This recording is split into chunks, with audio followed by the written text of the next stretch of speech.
अस्सलाम वालेकुम। आज हम चैप्टर नंबर 16 स्टार्ट करने लगे हैं, जिसका टॉपिक है जी इंट्रोडक्टरी इलेक्ट्रॉनिक्स। तो इस टॉपिक के अंदर हमने इलेक्ट्रॉनिक्स से रिलेटेड जो भी टॉपिक्स जो हैं वो डिस्कस करने हैं। तो सबसे पहले हम ये देख लेते हैं कि हमारे पास इलेक्ट्रॉनिक्स जो है वो क्या चीज़ है। तो इलेक्ट्रॉनिक्स जो है वो फिजिक्स की एक ऐसी ब्रांच है जिसके अंदर हम इलेक्ट्रॉन के बिहेवियर को यूज़ करके डिफरेंट टाइप की डिवाइसेस जो है उनको स्टडी करते हैं। तो ये जो डिवाइसेस हैं इनके अंदर हमारे पास इंक्लूडेड है डायोड, इलेक्ट्रॉन गन, ट्रांजिस्टर। तो ये सारी डिवाइसेस जो हैं वो यहाँ पे हमारे पास स्टडी की रहेंगी। तो ये ऐसी डिवाइसेस हैं जो कि काफ़ी सारे यूजफुल पर्पस जो है वो परफॉर्म करती हैं। तो इनको यूज़ करके हमारे पास काफ़ी सारे काम जो है वो यूज़ किए जाते हैं। तो इलेक्ट्रॉनिक्स जो है ये एक काफ़ी एडवांस्ड जो दौर है उसके अंदर इस्तेमाल इसका काफ़ी ज़्यादा हो गया। अभी आप बाजार से कोई भी चीज़ खरीदेंगे तो आपको लाजमी बात है वो इलेक्ट्रॉनिक्स से रिलेटेड उसका कुछ ना कुछ कंपोनेंट जो है वो ज़रूर मौजूद होगा। बेशक उसके जो वर्किंग है वो किसी और प्रिंसिपल के ऊपर होगी, लेकिन उसका जो कंट्रोल होगा उसका ऑपरेशन करने के लिए जो कंट्रोल सर्किट बनाया जाएगा वो इलेक्ट्रॉनिक्स के ऊपर बेस होगा। इसकी वजह यह है कि इलेक्ट्रॉनिक्स आपको काफ़ी ज़्यादा कंट्रोल जो है आपकी डिवाइस के ऊपर प्रोवाइड करती है। तो इन सारे टॉपिक्स को समझने से पहले, डिवाइस पे जाने से पहले हमें ये पता होना चाहिए कि हमारे पास थर्मोआयनिक एमिशन जो है वो क्या होती है, क्योंकि थर्मोआयनिक एमिशन के ऊपर बेस करके हमारे पास इलेक्ट्रॉन गन बनती है। तो इलेक्ट्रॉन गन जो होती है वो आपको एक इलेक्ट्रॉन की बीम जो है वो प्रोवाइड करती है, क्योंकि हमारे पास क्या है कि हमने इलेक्ट्रॉन के बिहेवियर को स्टडी करना है। तो इलेक्ट्रॉन के बिहेवियर को स्टडी करने के लिए हमारे पास इलेक्ट्रॉन की बीम का होना जरूरी है। तो स्टेप बाय स्टेप चलते पहले हम देखते हैं थर्मोआयनिक एमिशन क्या है, उसके बाद इलेक्ट्रॉन गन देखेंगे, उसके बाद जो डिवाइसेस है उन पे चलेंगे। तो सबसे पहला टॉपिक है हमारे पास थर्मोआयनिक एमिशन। तो थर्म का मतलब होता है हीट, आयनिक का मतलब हो गया आयंस, एमिशन का मतलब होता है एमिट होना या किसी चीज से आउट होना। तो यहां से बाय वर्ड मीनिंग समझा जाए तो इसका मतलब है कि आपने इलेक्ट्रॉन्स को एमिट करना है, लेकिन किसको यूज करके? हीट को यूज करके। ठीक है, कोई भी सरफेस है, मेटल की सरफेस है, उससे आपने इलेक्ट्रॉन्स को एमिट करना है, लेकिन किसको यूज करना है? हीट को यूज करना है। तो अब हमें बताया कि मेटल का स्ट्रक्चर देखा जाए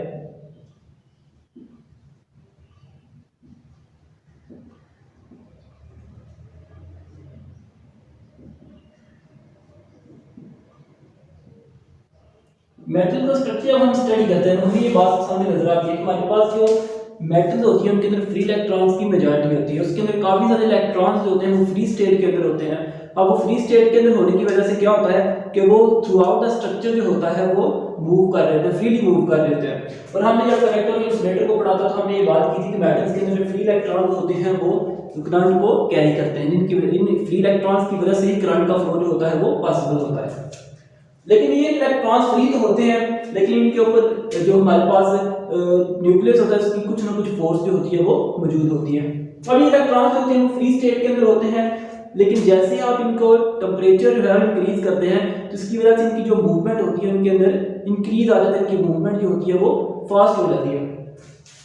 लेकिन नॉर्मल स्टेट के जब हम फ्री इलेक्ट्रॉन्स को स्टडी करते हैं तो वो मेटल की सरफेस को छोड़ के उससे बाय एमिट नहीं हो सकते। उसकी वजह यह है कि जब इलेक्ट्रॉन अपनी फ्री मूवमेंट की वजह से मेटल की सरफेस को लीव करने की ट्राई करते हैं तो न्यूक्लियस क्या होता है, करता है उनके ऊपर नेट अट्रैक्टिव फोर्स जो होता है वो एक्सर्ट कर रहा है, एक अट्रैक्शन की फोर्स जो है उसके ऊपर लगा रहा होता है, जिसकी वजह से ये फ्री इलेक्ट्रॉन जो होते हैं मेटल की सरफेस को छोड़ के बाहर नहीं जा सकते। तो अब हमने हमारा काम तो यह है कि हमने इलेक्ट्रॉन्स को एमिट करना है। हमें ये बात पता है कि जैसे ही हम मैटर का टेम्परेचर इंक्रीज करते हैं तो इन फ्री इलेक्ट्रॉन्स की मूवमेंट जो होती है वो इंक्रीज हो जाती है। जब मूवमेंट इंक्रीज होगी तो ये जो अट्रैक्टिव फोर्स होगी न्यूक्लियस की और इलेक्ट्रॉन्स की उसको ओवरकम कर सकते हैं। तो अगर आप इनका मेटल्स का टेम्परेचर इंक्रीज करना शुरू कर दें तो एक टाइम ऐसा आता है कि हमारे पास जो फ्री इलेक्ट्रॉन्स होते हैं वो मेटल की जो स्ट्रक्चर है उसको लीव कर देते हैं, उससे बाय एमिट हो जाते हैं। तो इस प्रोसेस को हम कहते हैं थर्मोआयनिक एमिशन। थर्मोआयनिक एमिशन क्यों कहते हैं? क्योंकि हमने इलेक्ट्रॉन्स की एमिशन तो की है, लेकिन किस वजह से की है? हीट को यूज करके। तो ये हमारे पास हो गया थर्मोआयनिक एमिशन का प्रिंसिपल, इसकी डेफिनेशन। इसकी डेफिनेशन ये है, emission of electrons from a metal surface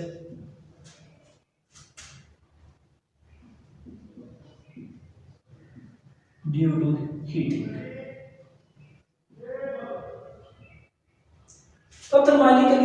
करने के लिए हम क्या करते हैं कि हम टंगस्टन का फिलामेंट लेते हैं,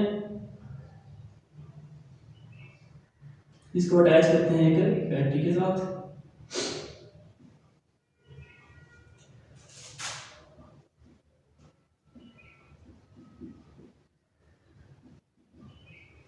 अब हमारे पास टंगस्टन जो है, टंगस्टन की ये प्रॉपर्टी है कि टंगस्टन का टेम्परेचर जो है जितना मर्जी इंक्रीज किया जाए लेकिन ये मेल्ट जो है वो नहीं होता।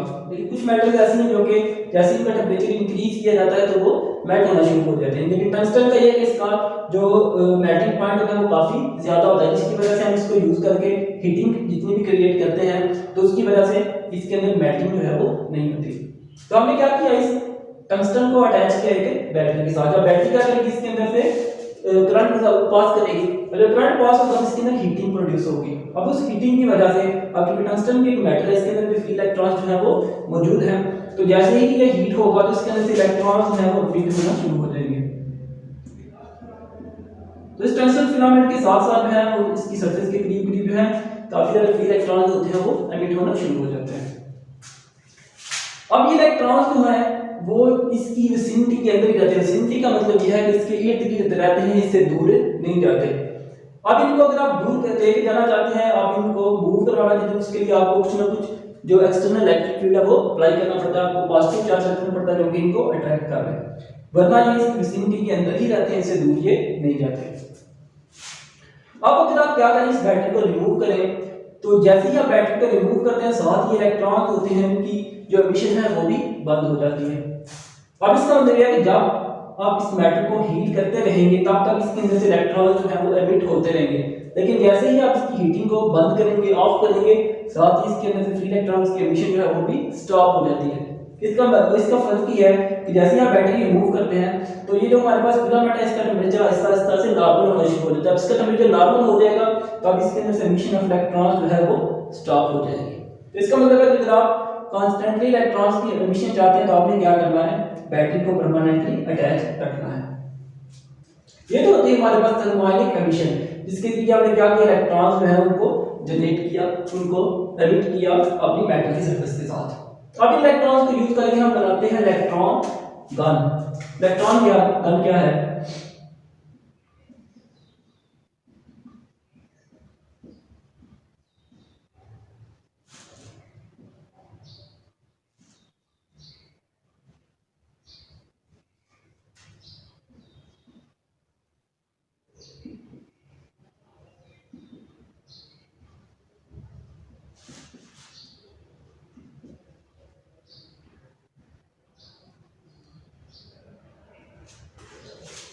इलेक्ट्रॉन गन एक डिवाइस है device to produce narrow collimated beam of electrons and study their behaviour. अब हमने ये बात की थी कि हमने इलेक्ट्रॉन का स्टडी बिहेवियर जो उसको स्टडी करना है, तो इलेक्ट्रॉन्स हमने जनरेट कर लिए, लेकिन अब हमें इलेक्ट्रॉन्स चाहिए बीम के अंदर चाहिए, ठीक है, नैरो एंड कोलिमेटेड। कोलिमेटेड का मतलब है कि एक ऐसी चीज जिसके अंदर हमारे पास रेज होती हैं वो पैरेलल होती हैं, करीब, नैरो का मतलब होगा नैरो के करीब करीब है, तंग है, और कोलिमेटेड का मतलब है पैरेलल है, एक लाइन के अंदर जो है वो मूव कर रही है। जैसे कि यहाँ पे आपको इलेक्ट्रॉन जो है यहाँ से एमिट होते हुए नजर आ रहे हैं कि एक ही लाइन में इलेक्ट्रॉन जो है वो एमिट हो रहे हैं।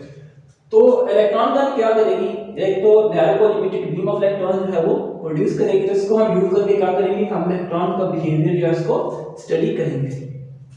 अब हमने जो narrow collimated beam of electrons बनानी है उसके दो तरीके हैं, ठीक है, इलेक्ट्रॉन्स को एमिट करने के दो तरीके। एक तो तरीका ये कि आप डायरेक्ट हमारे पास जो कैथोड है मेटल है उसको डायरेक्ट बैटरी के साथ अटैच करें, जैसे कि अभी हमने देखा था, तो उसके अंदर से इलेक्ट्रॉन जो है वो एमिट होंगे। और दूसरा मेथड यह है कि इनडायरेक्ट हीटिंग, उसको हम बाद में देखते हैं।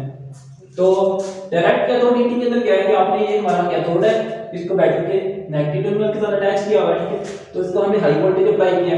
अब क्या होगा कि इसके अंदर जो फ्री इलेक्ट्रॉन्स हैं इस हाई वोल्टेज की वजह से वो एमिट होना शुरू हो जाएंगे। जैसे इसके अंदर से करंट होगा, इसके अंदर हीटिंग प्रोड्यूस होगी, उस हीटिंग की वजह से इलेक्ट्रॉन्स जो है यहाँ पे जो है वो मौजूद होकर होना शुरू हो जाएंगे।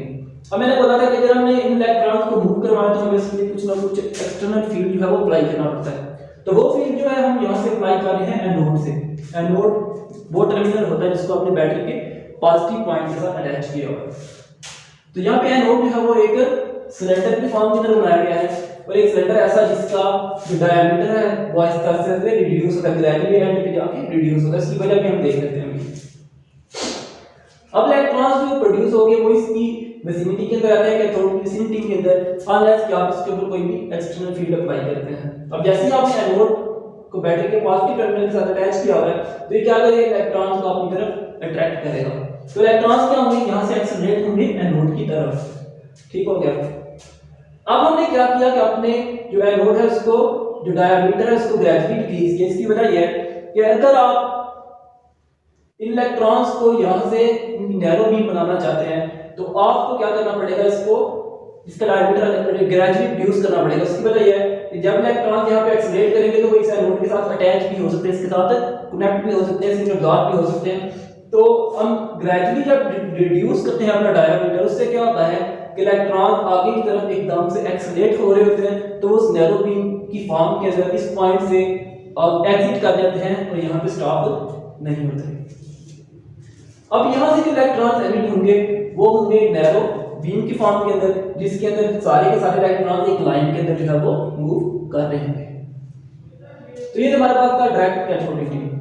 डायरेक्ट नेक्स्ट है हमारे पास इनडायरेक्ट हीटिंग। इनडायरेक्ट हीटिंग के अंदर क्या होता है कि आप वैक्यूम के अंदर एक वायर लेते हैं, उस वायर को आप हीट अप करते हैं और इस जो वायर आप हीट अप कर रहे हैं उसके करीब आप एक कैथोड रख देते हैं। एक ऐसा टर्मिनल रखते हैं मेटल का जिसको आपने बैटरी के नेगेटिव टर्मिनल के साथ अटैच किया। और कैथोड का मतलब यह है कि वो चीज जिसको आपने बैटरी के नेगेटिव टर्मिनल से अटैच किया है।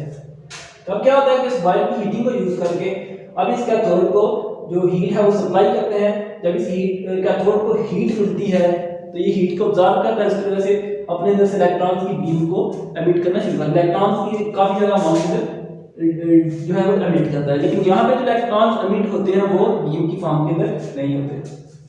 तो हम क्या करते हैं, एक एनोड रखते हैं in the form of cylinder, जिसको हमने बैटरी के पॉजिटिव टर्मिनल के साथ अटैच किया हुआ है। तो ये क्या करता है कि इलेक्ट्रॉन्स को अपनी तरफ अट्रैक्ट करता है और अपने अंदर से गुजारने के बाद एक इलेक्ट्रॉन की बीम जो होती है वो बना के आपको दे देता है। अब इलेक्ट्रॉन बीम जो है इसको यूज करके आप जो इलेक्ट्रॉन्स हैं उनका बिहेवियर जो है वो स्टडी कर सकते हैं। तो अभी हम देखते हैं कि हमारे पास ये जो इलेक्ट्रॉन बीम होती है जब एक इलेक्ट्रिक फील्ड के अंदर से या मैग्नेटिक फील्ड के अंदर से गुजरती है तो इसका बिहेवियर जो होता है वो कैसा होता है, इनका एक्सटर्नल जो इलेक्ट्रिक या मैग्नेटिक फील्ड है उसका इनके ऊपर क्या इफेक्ट होता है।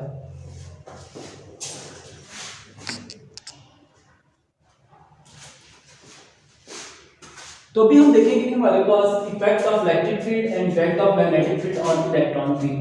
तो हमने इलेक्ट्रॉन बीम को क्रिएट करना जो है वो देख लिया था इलेक्ट्रॉन का के अंदर, तो अभी हम उसका बिहेवियर जो है वो देखेंगे। तो यहाँ पे मैंने एक सेटअप शो किया जिसके अंदर हमने देखना है कि हमारे पास इलेक्ट्रिक फील्ड का भी जो इफेक्ट है हमारी इलेक्ट्रॉन बीम के ऊपर वो क्या होता है। तो इसके लिए मैंने क्या किया है, मेरे पास एक दो प्लेट्स हैं जिसको हमने बैटरी के साथ अटैच किया, उनको स्मॉल सेपरेशन दी गई है जिसका मैं डी लिख देता हूँ। ये हमारे पास सेपरेशन बिटवीन प्लेट्स। तो एक प्लेट को बैटरी के पॉजिटिव टर्मिनल के साथ अटैच किया और दूसरे को बैटरी के नेगेटिव टर्मिनल के साथ अटैच किया गया। तो ये जो पीछे आपको समरी नजर आ रही है सारे इलेक्ट्रॉन कण के समरी, इसके लिए हमने क्या किया कि एक हमारे पास कैथोड है, कैथोड को हम बैटरी के नेगेटिव टर्मिनल के साथ अटैच किया और ये हमारे पास है एनोड, और एनोड को हमने क्या किया बैटरी के पॉजिटिव टर्मिनल के साथ अटैच किया है। और कैथोड क्या करेगा, इलेक्ट्रॉन्स को एमिट करेगा, एनोड क्या करेगा, इलेक्ट्रॉन्स को एक्सेलरेट करेगा, साथ में इनको नैरो बीम की फॉर्म के अंदर ले जाएगा। तो नैरो बीम ऑफ इलेक्ट्रॉन है ये जो हमारे पास नजर आ रही है आपको, जब इसके अंदर आएगी तो हमें देखना है कि इलेक्ट्रॉन बीम के ऊपर क्या इफेक्ट होगा इस इलेक्ट्रिक फील्ड का। तो जब हमारी इलेक्ट्रॉन बीम जो है इस नैरो बीम की फॉर्म के अंदर यहाँ पे एंटर होती है दोनों प्लेट्स के दरमियान में, तो वो नीचे वाली प्लेट की तरफ बेंड हो जाती है। उसकी वजह ये होती है हमारे पास क्योंकि इलेक्ट्रॉन बीम जो है वो क्या है, इलेक्ट्रॉन से बनी हुई है। इलेक्ट्रॉन के ऊपर चार्ज होता है नेगेटिव, तो वो जो नेगेटिव चार्ज होता है और नीचे वाली प्लेट जो है वो है पॉजिटिव प्लेट। तो नेगेटिव और पॉजिटिव के दरमियान में अट्रैक्शन होती है क्योंकि अपोजिट जो चार्जेस होते हैं वो एक दूसरे को अट्रैक्ट करते हैं। तो उसकी वजह से हमारी जो बीम ऑफ इलेक्ट्रॉन होती है वो नेट अट्रैक्टिव फोर्स जो है वो फील करती है, इस वजह से बैटरी इसके प्लेट के पॉजिटिव प्लेट की तरफ बेंड हो जाती है। तो ये जो बेंड हुआ इसके ऊपर जो फोर्स लगती है वो फोर्स किसके इक्वल होती है, F इक्वल टू ई हमारे पास है इलेक्ट्रिक फील्ड इंटेंसिटी।